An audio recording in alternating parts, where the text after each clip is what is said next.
Halo buat teman-teman semuanya, pejuang P3K. Nah, di sini ya, di sini ada informasi terbaru, itu 12 Februari 2025, tepatnya itu sekitar jam 10.20 itu ada efisiensi anggaran pengangkatan P3K terdampak. Nah, untuk teman-teman biar tidak ketinggalan dengan informasi ini, ikuti terus video ini sampai habis ya, biar teman-teman nanti tahu dan paham dengan informasi terbaru ini. Oke, sebelumnya saya ucapkan selamat bergabung bersama Mas RT. Buat teman-teman yang baru bergabung, jangan lupa di like, komen, subscribe, dan lonceng notifikasinya dibunyikan ya. Biar teman-teman tidak ketinggalan dengan video-video terbaru seputar P3K bersama Mas RT. Jadi untuk teman-teman semuanya ya, di sini ada berita tentang efisiensi anggaran pengangkatan P3K terdampak. Jadi efisiensi anggaran berpotensi semakin membebani pemerintah daerah untuk membiayai tenaga honorer. Hal itu dikhawatirkan untuk terdampak pada pengangkatan pegawai pemerintah dengan perjanjian kerja atau P3K. Badan Kepegawaian Pembangunan Sumber Daya Manusia atau BKPSDM Purwakarta pun masih menunggu instruksi lebih lanjut dari pemerintah pusat. Belum ada perencanaan untuk P3K pegawai pemerintah dengan perjanjian kerja maupun yang lain. Kami masih menunggu aturan pemerintah pusat dan disesuaikan dengan ketersediaan anggaran di daerah kita, kata Wahyu Wibasono, Kepala BKPSDM Purwakarta, Selasa 11 Februari 2025. Dia menyebutkan jumlah honorer atau pegawai non-aparatur sipil negara non-ASN di Purwakarta mencapai 5.937 orang.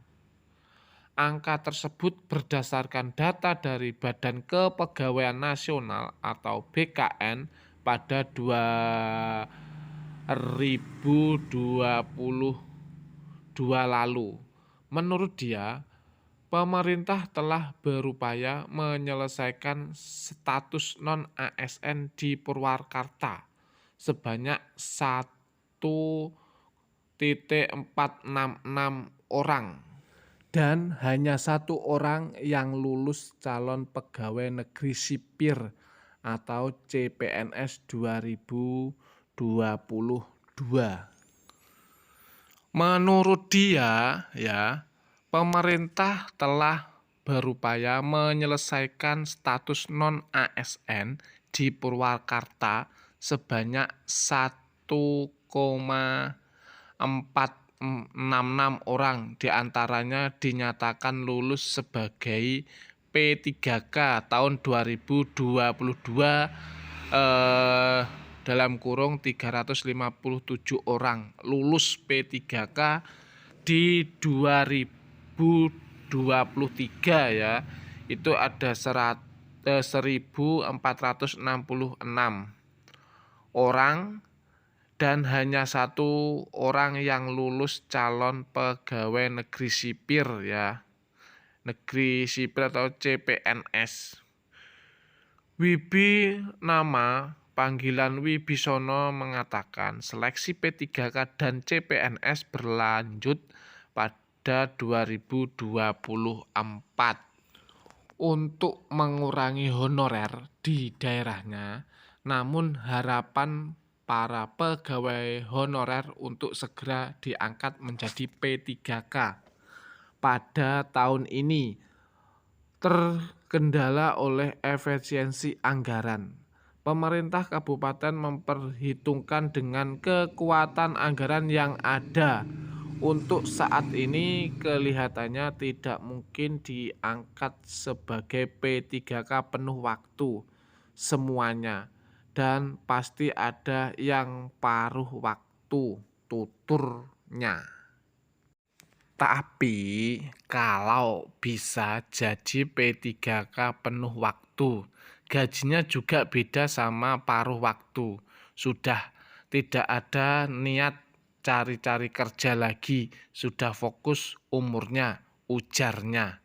Hal merupakan diakui Vena, yang merupakan guru honorer di salah satu sekolah kejuruan di Purwakarta. Saat ini dia mengaku lulus seleksi P3K dengan status R3 dan masuk daftar tunggu sehingga masih menunggu penetapan kerja dari pemerintah.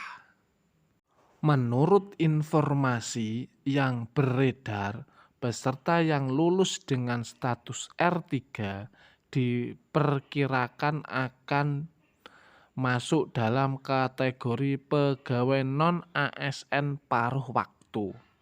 Seperti harapan honorer lainnya, dia juga lebih berharap menjadi P3K atau non-ASN penuh waktu. Jadi untuk teman-teman semuanya itu ya yang bisa disampaikan oleh Mas RT. Jadi teman-teman bisa mengikuti terus video-video terbarunya Mas RT sampai habis ya. Tapi jangan lupa di like, komen, subscribe, dan lonceng notifikasinya dibunyikan biar teman-teman tidak ketinggalan dengan video-video terbaru dari Mas RT. Nah, begitu saja ya teman-teman, saya ucapkan salam sehat, salam sejahtera, eh, salam untuk pejuang P3K untuk menyosong masa depan yang indah.